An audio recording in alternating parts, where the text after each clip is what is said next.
The title of this story is The Necromancer's Curse. What if you were lost in a wicked castle that contained untold horrors and secrets that you had to defeat to escape?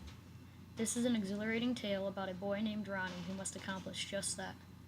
Ronnie was a lonely boy who didn't seem to have any special abilities or talents. His father was an inventor and he was trying to find a way to teleport items. One evening, Ronnie wandered down into his father's workshop.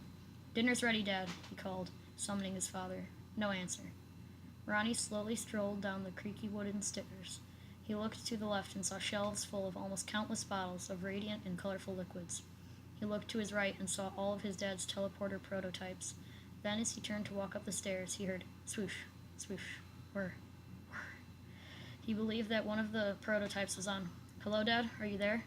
This better not be some joke. I'm hungry," he muttered, wondering why his father would perform this prank now. Ronnie walked over to his father's prototypes. The sound was gone. "I wonder what that sound is then," Ronnie thought to himself as he briskly walked back to the stairs, too afraid to linger. Ronnie heard the sound again. Swoosh, swoosh, whir, whir.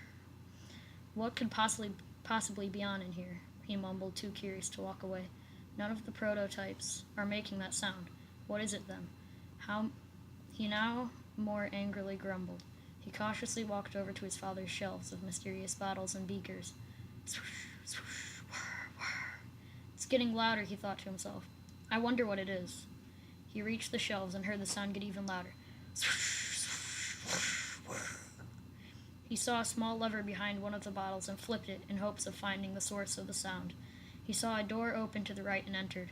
His body was engulfed in darkness, but there was a faint blue light beckoning him to come at the end of this hall.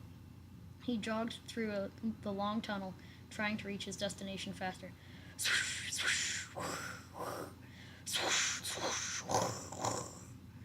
What could it be, Ronnie questioned. When Ronnie finally reached the strange machine, he found a journal that his father had written about his trial and error process and his final victory with this version of the teleporter.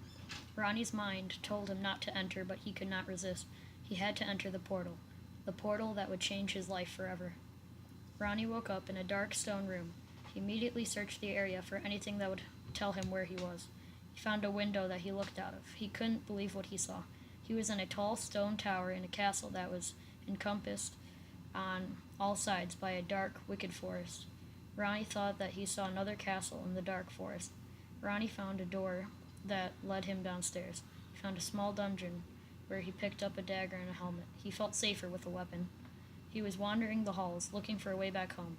He didn't want to be here. He turned a corner and was immediately tackled by a stranger with a sword who was ready to kill him. "Wait!" he screamed, pushing the swordsman off of him. "Don't kill me. I'm not supposed to be here," he explained. The swordsman replied, "Get out of here or the zombies will get you. The necromancer knows that you're here. You must slay him or you will never wake up from your nightmare." The spirit of the swordsman vanished through the wall. Ronnie ran down the halls until he came to a damp, dark dungeon.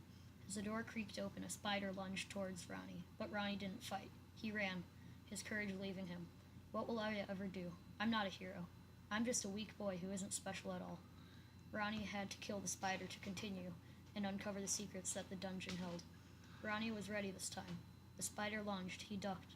He pushed the dagger through the spider's chest and brought it down. Ronnie did it. He was courageous enough to defeat one of his fears. Ronnie wandered through the dungeon. He felt a dark presence nearby and felt terrified again. Ronnie heard a creature stirring. This creature, however, was not a spider. It was a zombie. Ronnie ducked behind a crate and waited for the zombie to pass. However, the zombie spotted him and Ronnie was forced to fight the ghoulish monstrosity. Though afraid, Ronnie cut the zombie's arm off. The blood splattered on his face. Ronnie had just survived 2 monsters and he felt a little more confident. Ronnie found a book about the necromancer. It stated that the necromancer could turn the person's worst fears against them. Ronnie found his way to the courtyard and out the gates that led to the dark forest. As he entered the forest, he saw the leaves move without a breeze to push them, and he knew that the trees were watching him. Ronnie hid in the bushes, scouting out the castle. At the entrance was his next challenge, the mummy. Ronnie wanted to run, but he remembered the spider and the zombie. But were they anything compared to the mummy? Ronnie once again had to muster up the courage to fight the monster. Ronnie approached the gates, trying to look as courageous as possible. The mummy confidently said, "Ready to fight, puny human? These trees, they have told me about you." Ronnie prepared to attack, but the mummy had already started charging him. Ronnie waited to jump out of the way at the right time, when the mummy was only 10 feet away from him. Ronnie jumped out of the way, and the mummy ran into the tree.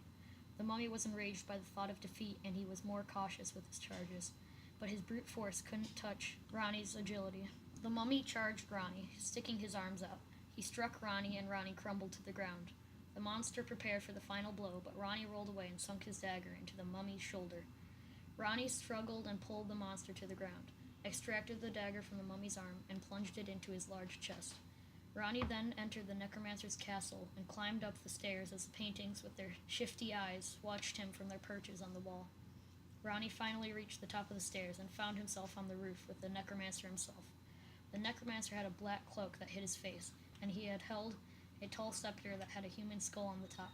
"So you have come to die, I suppose," the necromancer's scratchy voice said. "Exactly," Ronnie joked. "Come at me."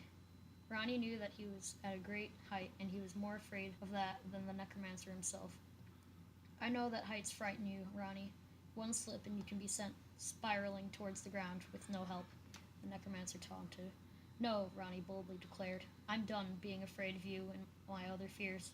I defeated your minions. Now here I am to destroy you." And with a swift kick to the chest, the necromancer was sent falling down to the earth below, but he grabbed Ronnie at the last second, and as Ronnie falls, he closes his eyes. When Ronnie opens his eyes, he is again safe in his basement.